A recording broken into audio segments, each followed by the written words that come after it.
Yesterday's Ismaa'eel video has brought me a gift, actually a gift I was waiting for, and I knew it was the right thing to do to wait for bringing my challenge to him up, and right now he just made it. He couldn't have make it any easier for me. The video, Am I Jewish?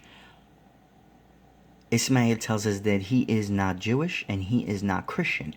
I expected that because especially Christian apologists, they tell you that so you don't have nothing to hit them with, because obviously they know very well that if they're going to hit you with slavery, it's all over their book. If they're going to hit you with killing apostates, it's all in their book. If they're going to hit you with sexual immoral behavior, it's all over their book. All of it. So they want to go ahead and hit you, but they don't want to get hit. So they tell you, look, I am not this and that, and they don't tell you what I am. Some of them say I'm an atheist. Okay. Now the challenge to you, Ismaa'eel, is, let me remind you, here is your first video in your fight against Islam, why I left Islam. And if you go back to this video and watch it, he clearly says that he is not fighting against the Muslims. He is not attacking Muslims. He is attacking theology. He is attacking the theology of Islam, Muhammad and his God's behavior. Okay. And you could go back and watch his video, and he says that clearly. Now, if you're only against theology, then the Christian theology and the Jewish theology are doing even worse than the things that you say you couldn't stomach about Islam. The question is, why aren't you coming out and speaking against the three of these religions? Why just Islam? Why just the foreign religion you embraced after leaving those other two religions? What were your reasons for leaving the other two religions? Wasn't it the nonsense?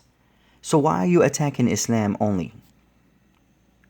Since in your latest video you mentioned somebody that was killed for leaving Islam, let's see if Christians do that or not. Because the Crusaders' time, when Muslims were living in Muslim Spain with Jews and Christians alike, and they were helping each other in technology and science, the Christians in Europe, they were killing people who are not accepting Christianity. That just skipped your history mode. Now, let's see if you're going to say that Christians don't kill people. Again, it doesn't matter if Christians don't kill people today. We're not even going to talk about that. What matters is the theology. Just like your very first video, you claimed that you're attacking Islam theology. So why aren't you attacking the Christian theology, which clearly shows us here in Luke 19:27? But those mine enemies, which would not that I should reign over them, bring hither and slay them before me. Matthew 10:34. Think not that I come to send peace on earth. I come not to send peace, but a sword. Okay? We only need these two. We could have the entire book. All right? Here, Deuteronomy 17, clearly the Lord instructs Moses to actually kill any man or woman who apostates or worships other gods than God himself. There we go again. Exodus 32:28. Well, we could go back even further if we want to understand some more. We don't have to just read one verse.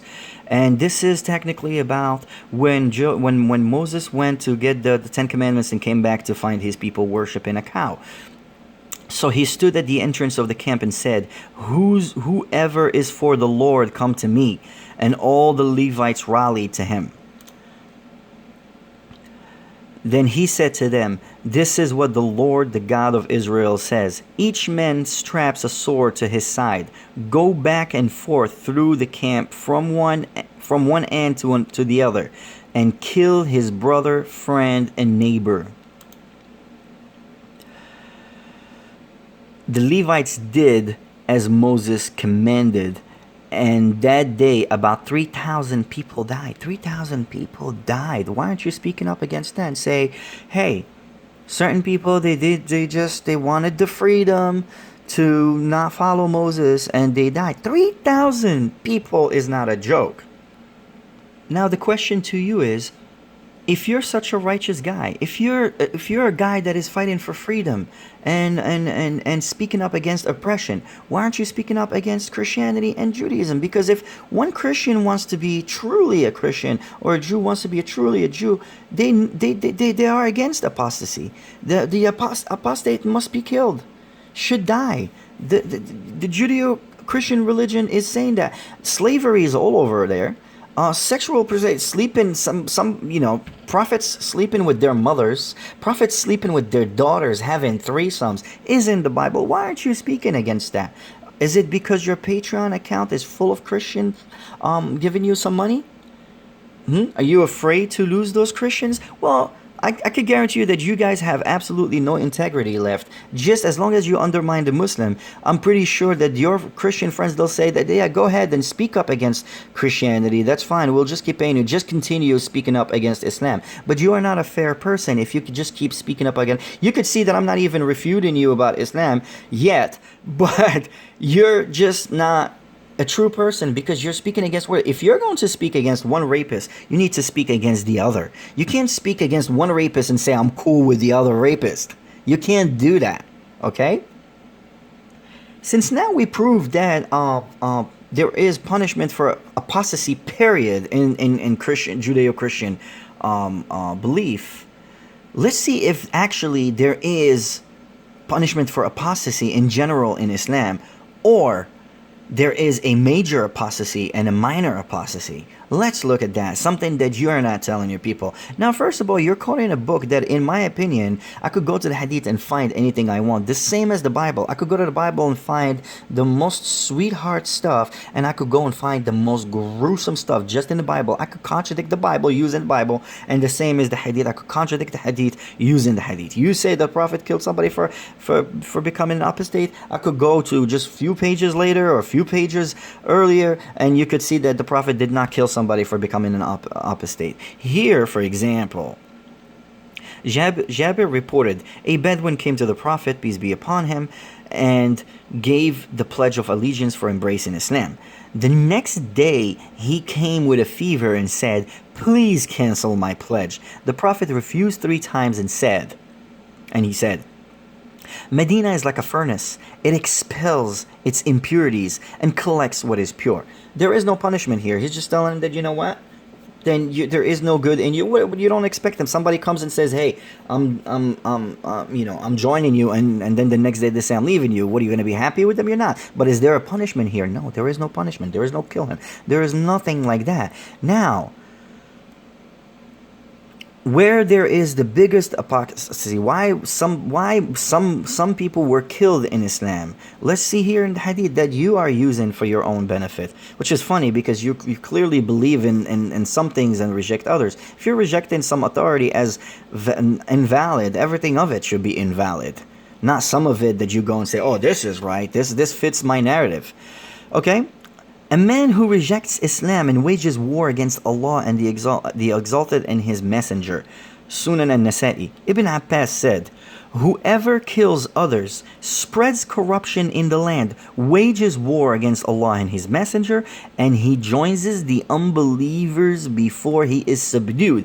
When he says that he joins the unbelievers, because obviously, if you remember that, when you were Muslim, you joined the side.